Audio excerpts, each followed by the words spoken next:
All right, I've been thinking about this one most of the day to see what I really wanted to say about this change coming into MUT 22. And it's really not all that unexpected. FIFA had it years ago.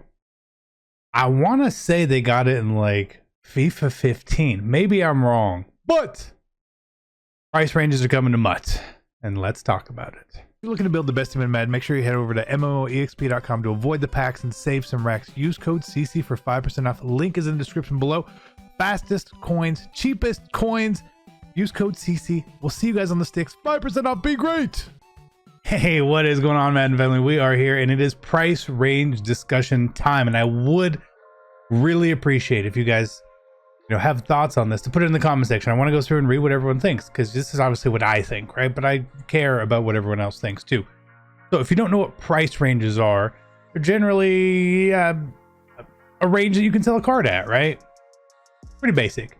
Now, it is different than the way that FIFA does it. FIFA just has kind of a very static price range on cards, right? It can change occasionally, but it sounds like the MUT price ranges will be changing fairly often. And again, it's going to be based off of the median price of the cards after the initial price is set. It doesn't mean the average price. So like if you sell a card for the minimum possible value, or 200 coins or 100 coins, it's really not going to affect the median price, right? Because if there's 50 sales, it's whatever the 25th most or 25th least is your median price, right? And so the way it's going to work after that is that the range will be based off of that. And that brings in the biggest question of all for us. What is that range? That range is going to dictate the absolute world. It is the most important part of it all. Maybe if you like to play coin games, maybe you dabble in getting coins elsewhere. Maybe, right?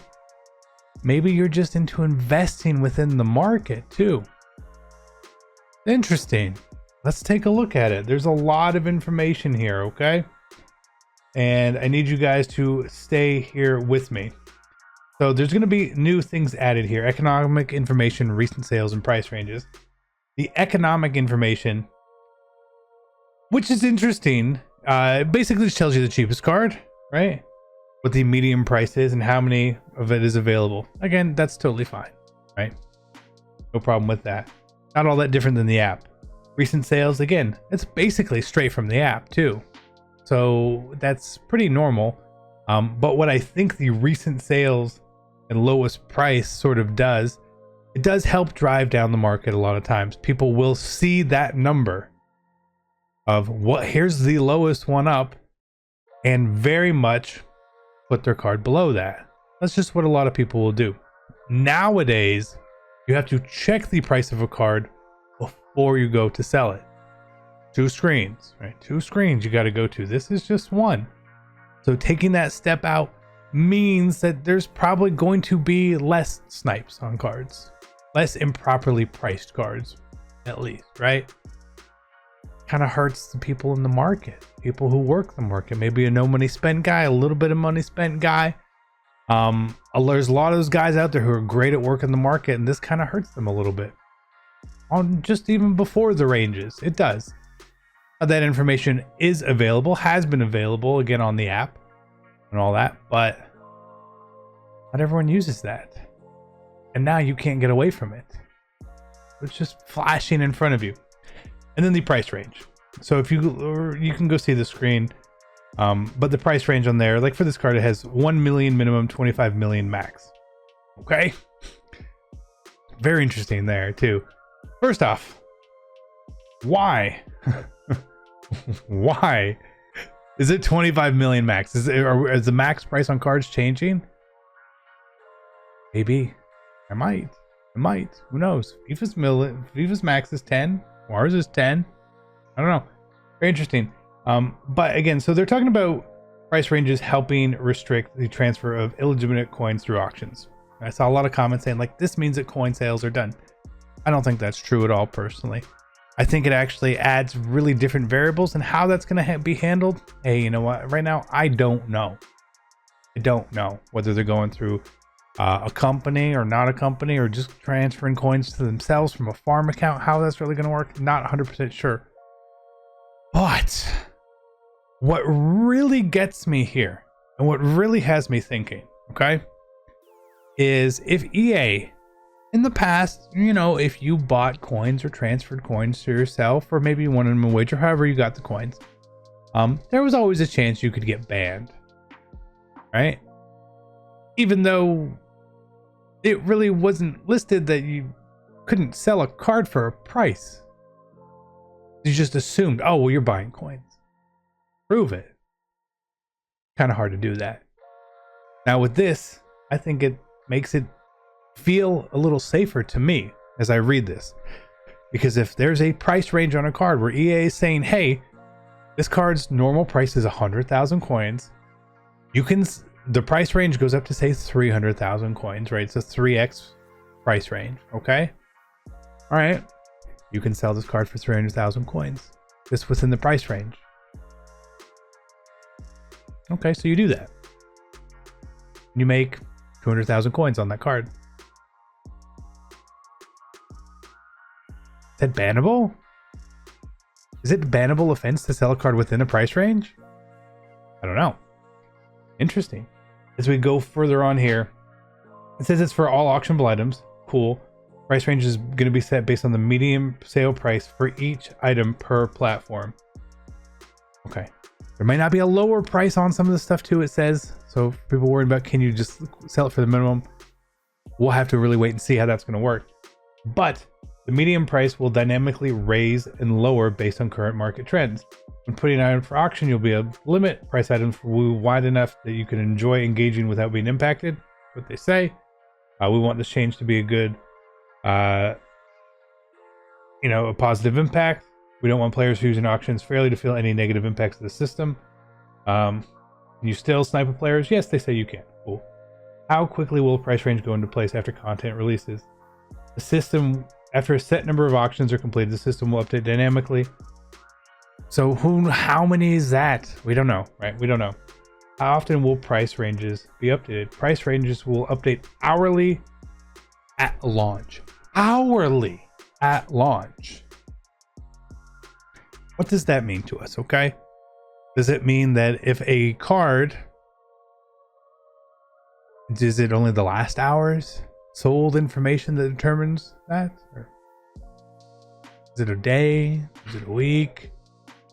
I don't know, because there's going to be problems with stuff, and we will see this very, very early on in the game. Because what's going to happen is there's going to be call it a base card, base Khalil Mack, right? Whatever. Let's say he comes out August 17th. He's 100,000 coins, right? But then all of a sudden he gets that first upgrade in the promo, right? You can't sell the card for a whole lot then, even though that card now has value because you need it. When does that update? What does this hourly update really mean? I don't know. Interesting. It's really interesting. How is it going to impact things? Well, I don't know. A lot of this really is wait and see. What happens if I post a player above price range? What can I expect? Because it won't allow you to. Okay. Unless you get one early on, then maybe you can, right?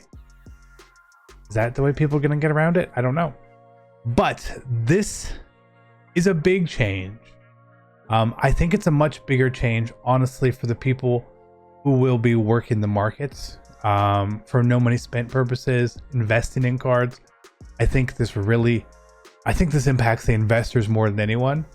I could have my own reasons why you guys would say I wouldn't like something like this. But I will tell you this, I know, and I went out and I talked to some people in the FIFA community before making this because they've had price ranges. And I want to know what's their take. Now, some of their worry comes from what they call extinct cards in their game. Cards that basically, they're so good, they always hit the price range that it's kind of impossible to acquire them. But I also think that's a kind of an odd thing in FIFA, so I don't really feel like we'll get that. If we do, that's a problem. Secondly, Are coin sales still in FIFA? Yes, they are a thing. Years later, it's still a thing. It's not going away. 3, investing. Can people still invest properly in FIFA? Yes, they can. So while this is going to throw a wrench in the way that some people want to do things potentially, I don't think it's going to have as great of an impact as we all feel. Now, I could totally be wrong here. I'm not going to say I am for it or against this because I don't really know how it's going to work. Once we see these ranges, then I'll talk about it a bit more. And I can go a little more in depth with it once we see these numbers and how things are really reacting to it. And if you're saying, CC, well, 300% on the range sounds ridiculously high. You know, what if this is a 1,000,000 coin card? Okay, well, if the median price is 1,000,000, why couldn't you sell it for 2,000,000? What if there's none up at a certain time? That happens constantly with cards.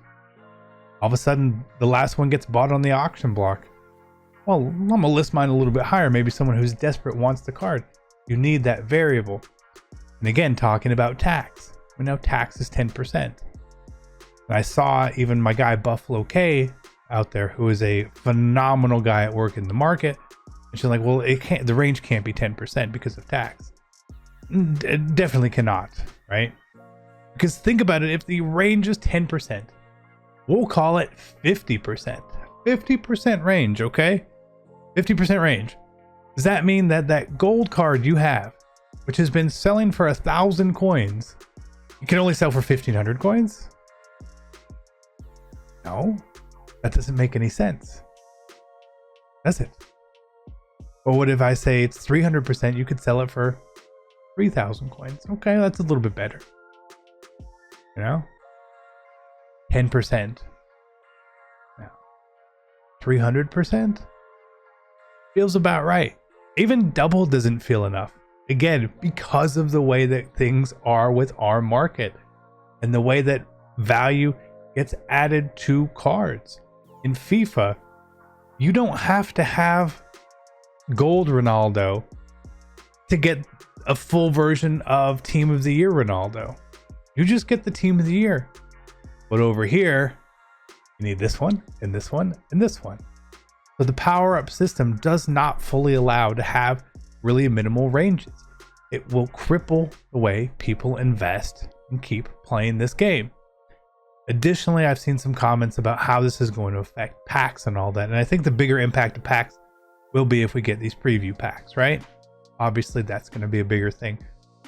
But I also feel like if they're trying to push people into more legitimate ways of getting coins, right? Packs have to improve. One of two ways. Cheaper or better. Now, I would like both. We would all like both. But we don't think that's going to be a thing. And with the preview packs, if you can see what you're getting, they have to be okay. Maybe not great packs all the time, but they have to be okay.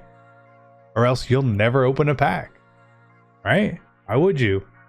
I wouldn't open a pack just to lose coins or lose money. I think that impact will have a greater touch on the market in the long run. Again, that hasn't been announced yet, so we don't know that that's going to happen in MUT, but from a legal standpoint, I feel like it's going to. If it doesn't, whatever, but this is my guess is yes, we do get that. And I would have guessed we were going to get price ranges eventually. And I will even be honest here, and I'm going to throw EA a slight bone here. The fact that they let us know right now, before a lot of people have bought the game, right? Because this could be something that deters buyers. But it also lets all of us know when it's not just this sprung on change. And I appreciate that. They could have sprung this change on us day one. They could have put it in an update September 1st. Boom. But they didn't. We got this. So now we have a much better idea of what's to come. It seems like a really good year of transparency with building Madden 22, and I'm here for it. Is this the last kind of surprise we get, though? I don't think so. I don't think so at all. We'll find out. Poof. Range. 300%. 300%. That's my guess. It's the fairest number I could come up with. If you don't think that's fair, I don't know what to tell you, but it truly is fair. Because again, I just want to put a real world example out here, right? Jamal Adams, his base card is 5,000 coins, right? His 84 overall, think about Madden 21. 84 overall is 5,000 coins. But then he got that limited. Now you need that base card. Okay. Now you can't sell it for more than 15K until 75 of them sell. What about his power up? His power up was 1,000 coins. Nobody wanted it. But now all of a sudden he's a great card. We'll see. Either way, be great. I wanted to see what you guys say down below. I'm out. Peace.